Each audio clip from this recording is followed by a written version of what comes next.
দেশে বন্দি দশা থেকে এক ব্যক্তির পরিবারের কাছে বেঁচে ফেরার আকুতি ও মানবিক গল্পের সিনেমা দম এবার বড় পরিসরে দেশজুড়ে মুক্তি পেতে যাচ্ছে।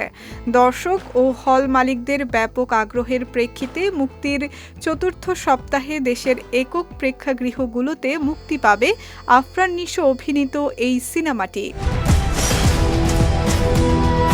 প্রযোজক শাহরিয়ার শাকিল সিনেমাটি মুক্তির আগেই ঘোষণা দিয়েছিলেন, পাইরেসি রোধে প্রথম 2 সপ্তাহ এটি শুধু মাল্টিপ্লেক্সগুলোতে প্রদর্শিত হবে। সেই পরিকল্পনা অনুযায়ী এতদিন সিনেমাটি শুধুমাত্র মাল্টিপ্লেক্সেই চলে আসছিল। তবে এবার প্রযোজক জানিয়েছেন, আগামী 24 এপ্রিল থেকে সারা দেশের সকল সিঙ্গেল স্ক্রিনে একযোগে মুক্তি পাবে দম।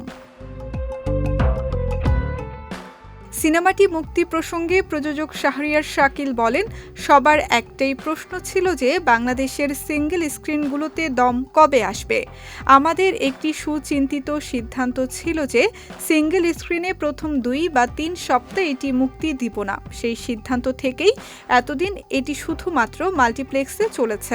এখন দর্শক ও হল মালিকদের প্রবল আগ্রহে আমরা 24 এপ্রিল থেকে সারা দেশের সিনেমা হলগুলোতে সিনেমাটি পৌঁছে দেওয়ার সিদ্ধান্ত নিয়েছে। সত্য ঘটনা অবলম্বনে নির্মিত এবারের ঈদের সিনেমা দমের গল্পে দেখা যায়, এনজিও কর্মী শাহজাহান ইসলাম নূর আফগানিস্তানে গিয়ে দুষ্কৃতিকারীদের হাতে বন্দী হন। সেই বন্দি দশা থেকে তার বেঁচে ফেরার আকুতি ও মানবিক লড়াই নিয়েই সিনেমার কাহিনী আবর্তিত হয়েছে। রেদওয়ান রনি পরিচালিত এই সিনেমায় প্রধান চরিত্রে অভিনয় করেছেন আফরান নিশো ও পূজা চেরি।